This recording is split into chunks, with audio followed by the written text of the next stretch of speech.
नमस्कार दोस्तों, आज हम डिस्कस करेंगे एक्सपोर्ट सेल कैसे की जाए ऑनलाइन माध्यमों के द्वारा। तो सबसे पहले आपको एक वेबसाइट का चयन करना पड़ेगा जो कि एक्सपोर्ट सेल को फैसिलिटेट करती है। उस वेबसाइट पे जाके आपको रजिस्ट्रेशन करवाना पड़ेगा। रजिस्ट्रेशन के लिए आपको जीएसटी नंबर और आईसी कोड देना अनिवार्य रहेगा। एक बार इस फैसिलिटेटर की वेबसाइट पर रजिस्ट्रेशन होने के बाद आपको गुड्स इसके इंटरनेशनल वेयरहाउस में भेजने पड़ते हैं।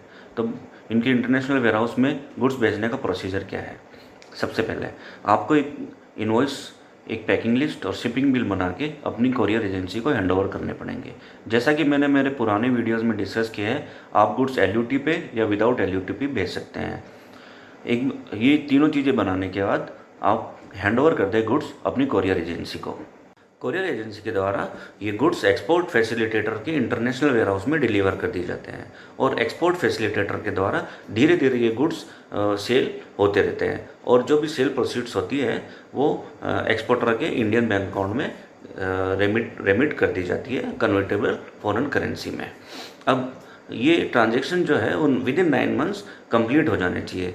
कहने का मतलब है कि एक लॉट में जो भी माल गया है वो विद इन 9 मंथ सेल हो जाना चाहिए और उसकी जो एक्सपोर्ट प्रोसीड्स है वो इंडिया में कन्वर्टेबल फॉरेन करेंसी में एक्सपोर्टर के खाते में क्रेडिट हो जानी चाहिए।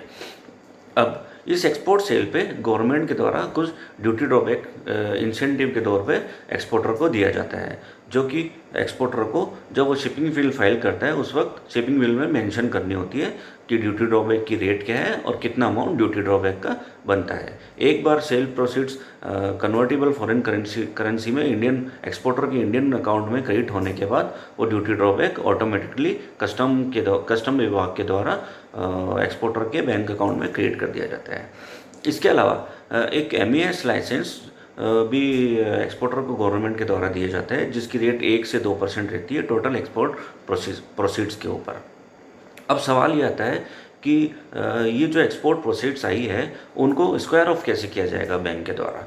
तो एक्सपोर्टर के द्वारा एक सेट ऑफ डॉक्यूमेंट्स बैंक में भी जमा करवाया जाता है और उसके बेसिस पे बैंकर के द्वारा जो भी उसका एक्सपोर्ट प्रोसीड्स आई है उसको नेट ऑफ कर दिया जाता है और उस बिल को क्लोज कर दिया जाता है।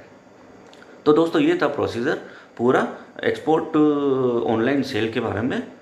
नमस्कार।